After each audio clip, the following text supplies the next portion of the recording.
My name is Michael. I really like mechanical keyboards. I got mechanical keyboards about 4 years ago. I was looking into getting a new computer, and mechanical keyboards were starting to become a really big thing in sort of a mainstream way. People were talking about them, how they're so much better than your normal rubber dome keyboards. And ever since then, I've been buying more mechanical keyboards. I've been making mechanical keyboards, trying to get something that is more personal to my needs and my interests, and what I want for a keyboard. So I'd say the most important difference between a mechanical keyboard and a non-mechanical keyboard is how the switch activates.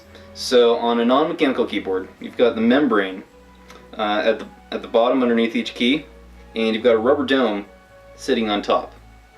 Alright, so when the rubber dome gets pressed all the way to the bottom, right, there's a contact between the dome and the membrane, which sends a signal to the controller on the keyboard, sends it to the computer, tells it that the switch is actuated. And that's what happens when you press a key on a membrane keyboard. Now, the way a mechanical keyboard works is you don't have to press the switch all the way down. You can press it halfway down, and it completes a mechanical switch in the middle.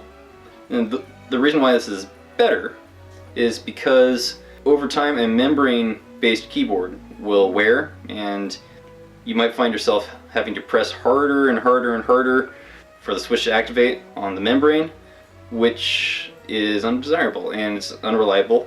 With a mechanical keyboard, you only have to press it halfway, and the rest of it is sort of just extra travel distance.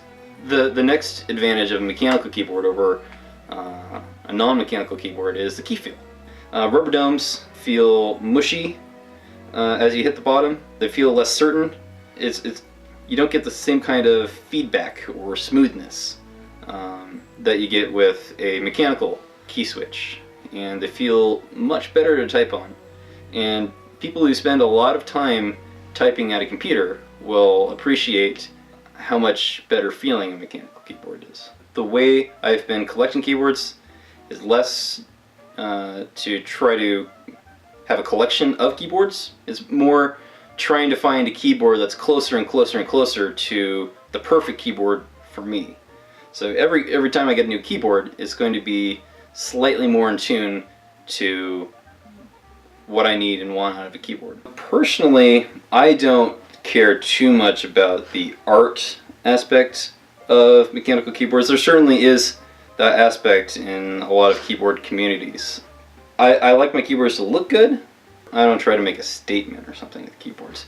Now, one very popular element of mechanical keyboards is the keycaps. You can buy sets of keycaps that will change the appearance of your keyboard. They'll change the feel as well. And generally, a really expensive set of keycaps is going to feel really, really good. Not only are there keycap sets, which are very expensive to collect. I don't collect keycap sets. If I did, I'd be very poor. There are also artisan keycaps, just individual keycaps. And as far as pricing goes, they'll go anywhere from $30, which is basically a couple hours of work plus shipping, all the way up to over $1,000. I've seen individual keycaps sell for over $1,000 on eBay or on forums, and mostly if you're spending over $100 on a keycap, it has more to do with who made it than what it actually looks like. Something like collecting fine art among keyboard enthusiasts. So there are a few different artisan keycap makers that are very popular and sell their keycaps for very high prices. When I press on a key, I want it to feel really good. With an artisan keycap, it's more about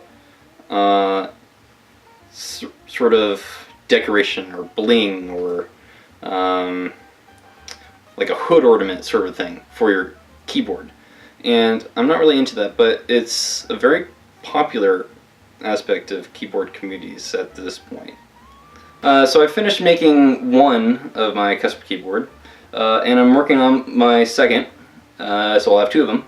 Ultimate plan is to make dozens of them and sell them to people who are interested.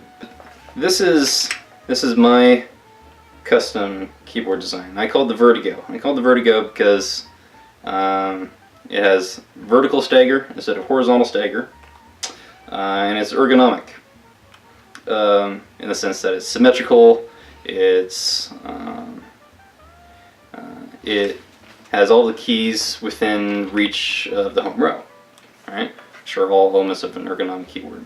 And so I started by designing the layout of the keys, and from there I drew up a CAD file. I got a laser cut at my university, and then I hand wired all of the switches to each other and to a microcontroller, an Arduino Pro Micro, and then I flashed some firmware onto the microcontroller, plug it into a computer, and it's all done.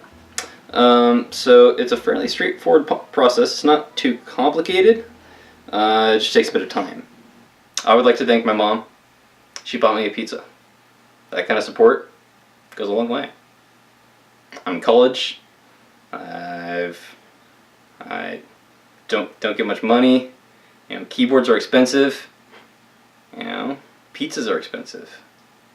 You know, my mom bought me a pizza. Feels good, man. It makes me thirsty though. Makes me thirsty.